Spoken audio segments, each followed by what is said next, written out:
Hello दोस्तों, स्वागत है मेरा यूट्यूब चैनल में। और आज हम लोग डिस्कस करने वाले हैं कि DRC01C क्या होता है, इसे हम लोग कैसे देखेंगे, इसका कैसे हम लोग रिप्लाई करेंगे, और अगर रिप्लाई नहीं करने से क्या क्या कंसिक्वेंस हो सकते हैं। तो सबसे पहले वीडियो को स्टार्ट करने से पहले आप लोगों से रिक्वेस्ट करूंगा कि मेरे चैनल को सब्सक्राइब कर लीजिए। आप लोगों के लिए तो फ्री है, बट इससे हम लोगों का हेल्प हो जाएगा। तो DRC01C कैसे देखेंगे कि आपको DRC01C आया है कि नहीं, ये आप कैसे देखोगे। सबसे पहले सर्विसेज में जाओगे, रिटर्न में जाओगे, और उसके बाद रिटर्न कंप्लायंस यहाँ पे आओगे। फिर आपको एक इस तरह का टेबल दिखेगा जिसमें कि DRC01B और DRC01C, जैसे कि आप लोग पहले ही जानते हैं कि DRC01B क्या होता है।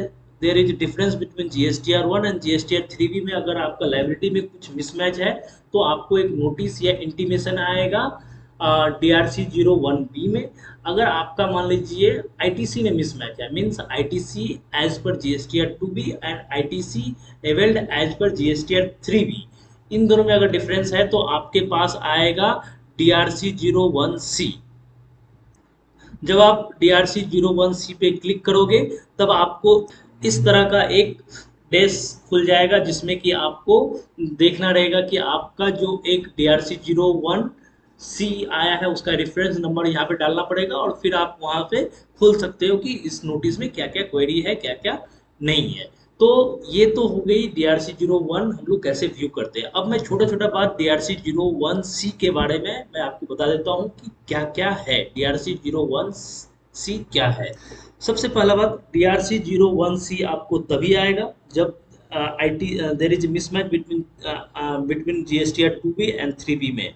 ITC में आपका मिसमैच रहेगा तभी आपको DRC01C आएगा।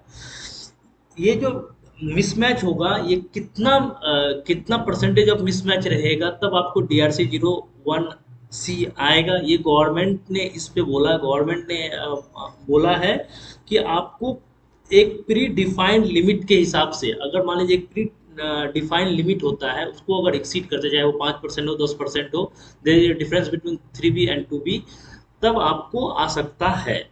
लेकिन ये कितना परसेंटेज होगा ये गवर्नमेंट अभी तक नहीं बोला है कि कितना परसेंटेज रहेगा तभी आपका ये नोटिस। मीन्स अभी गवर्नमेंट DRC01C किसी को दे सकता है क्योंकि कोई लिमिट नहीं स्पेसिफाई किया है कि डिफरेंस का परसेंटेज कितना होगा तब ये नोटिस आएगा। मीन्स अभी किसी को भी ये नोटिस आ सकता है DRC01C का। उसके बाद जो सबसे इम्पोर्टेंट है DRC01C, अगर आपको आ गया है और 7 दिन के अंदर अगर आप उसका रिप्लाई नहीं करते हैं, then your GSTR1 filing will be blocked. हाँ, आपका GSTR1 ब्लॉक हो जाएगा, आप GSTR1 फाइल नहीं कर पाएंगे। तो अगर आपको इंटीमेशन आता है या नोटिस आता है इन अ फॉर्म DRC01C में, इमीडिएटली आपको इसका रिप्लाई करना पड़ेगा विद इन 7 डे। चाहे जो भी डिफरेंसेस का जो भी रीजन है, मैं वो भी डिस्कस करूंगा बाद में। जो भी रीजन है वो आप डिफरेंसेस वहाँ पे रीजन दो और रिप्लाई इमीडिएटली करो, नहीं तो आपका GSTR1। अब एक और बात आती है कि DRC01C किसको आएगा। DRC01C प्राय प्राय सभी टैक्स पेयर को आ सकता है जिसका भी डिफरेंसेस रहेगा GSTR1 versus sorry GSTR2B versus 3B में, जिसका भी डिफरेंस रहेगा सभी को DRC01C आ सकता है। तो ये सभी टैक्स पेयर पे अप्लाई। DRC01C आप वाया मेल या मैसेज के थ्रू, इसका जो ARN नंबर आता है या जो भी नोटिस का नंबर रहता है वो आपको मिल जाएगा, मेल में आता है। GST पोर्टल पे तो दिखता ही है, जैसे कि हम लोग देखे हैं GST पोर्टल पे हम लोग कैसे जाएंगे, सर्विसेज में जाएंगे, रिटर्न कंप्लायंस में जाएंगे, और फिर आपको ये इस तरह का टेबल दिखेगा DRC01C। ITC मिसमैच रहेगा तब ये DRC01C आपको मिले।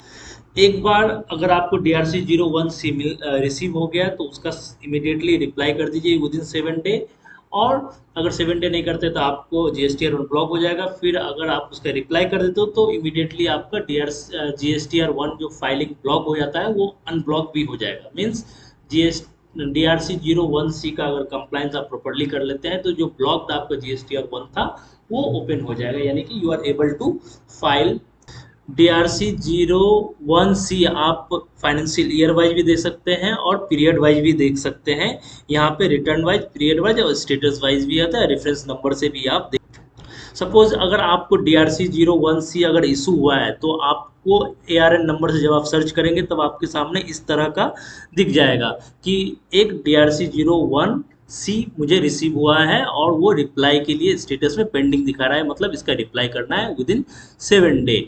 आप रिप्लाई कैसे करेंगे वो भी, जब आपको नोटिस रिसीव होगा तब आपके सामने इस तरह का जब नोटिस आप ओपन करोगे विथ रेफरेंस नंबर से ARN नंबर देके, तब आपके सामने इस तरह का खुलेगा जिसमें कि यहाँ पे रीज़न रहेगा कि आपका जो DRC 01C आपको इशू किया गया है वो क्या किया, क्यों किया गया है।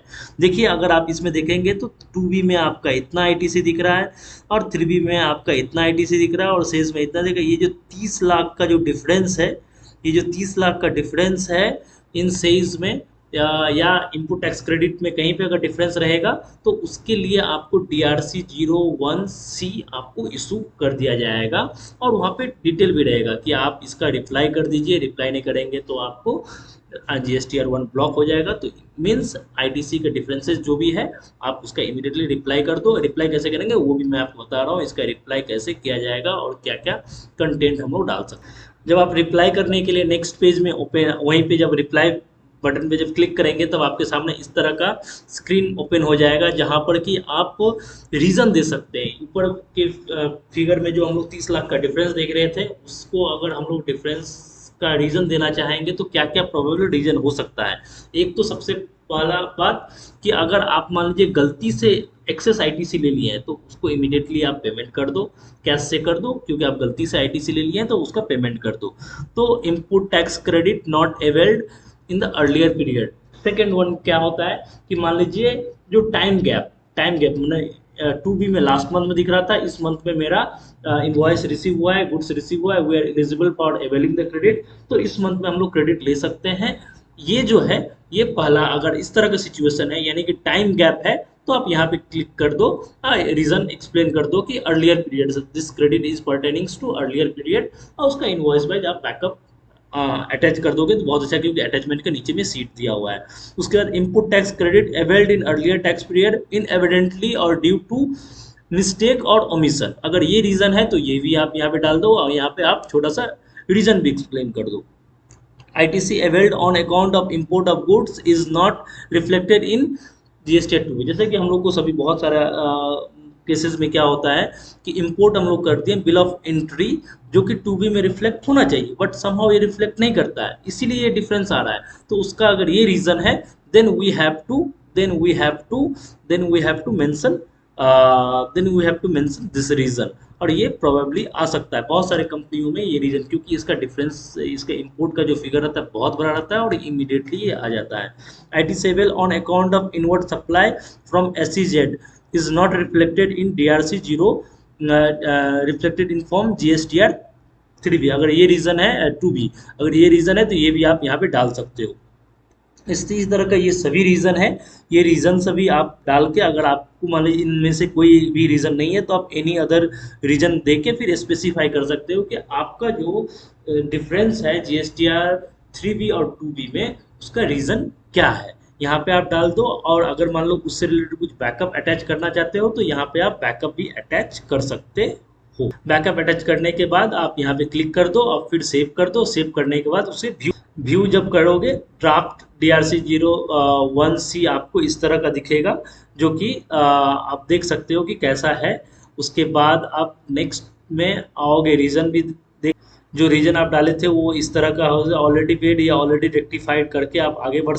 उसके बाद यहाँ पे प्रोसीड, सेव करने के बाद proceed to filing of DRC 01C, उसका जो रिप्लाई याद रखिएगा, DRC 01C का जो नोटिस या इंटीमेशन रिसीव होता है इन पार्ट ए में, हम लोग को रिप्लाई करना पड़ता है इन पार्ट बी में, और उसको आप पार्ट बी में जब रिप्लाई करोगे तो फाइल DRC 01C यहाँ पे आप क्लिक करोगे तो नेक्स्ट पेज में आके आप फाइलिंग कर सकते हैं। जैसे कि हम लोग जानते हैं कि अगर हम लोग फाइलिंग करने से पहले इस तरह का एक पॉपअप आता है, यहाँ पे आप प्रोसीड करोगे तो फिर आपका DRC 01C जो है वो फाइल हो जाएगा, सक्सेसफुली इस तरह का आपको दिखा देगा। और यहाँ पे आप देख सकते हो कि DRC 01C का प्रॉपर कंप्लायंस हो गया। तो समराइज ऑफ दिस वीडियो को अगर मैं बताऊं, तो अगर आपको DRC 01C अगर आपको रिसीव होता है, तो आप सबसे पहले उसका रीज़न खोजो, उसका रिप्लाई करो इमीडिएटली। अगर आप रिप्लाई नहीं करते हो तो आपको DRC GSTR 1 ब्लॉक हो जाएगा, फाइलिंग नहीं करने देगा। लेकिन इसमें भी घबराने की बात नहीं है, आप इमीडिएटली रिप्लाई उसका सबमिट करो। आपका DRC 0 GSTR 1 जो ब्लॉक हो जाता है वो इमीडिएटली ओपन हो जाएगा, आप उसे फाइल कर सकते हो। ये रीज़न फाइंड करना, डिफरेंसेस जो है GSTR 2B और 3B का, वो बहुत इंपॉर्टेंट है। नहीं तो आपका GSTR 1 ब्लॉक हो सकता है। वीडियो देखने के लिए धन्यवाद। मेरे चैनल को सब्सक्राइब कर लीजिए, इससे आपका तो कोई नुकसान नहीं होता है, हम लोगों का फायदा हो जाएगा। Thank you very much.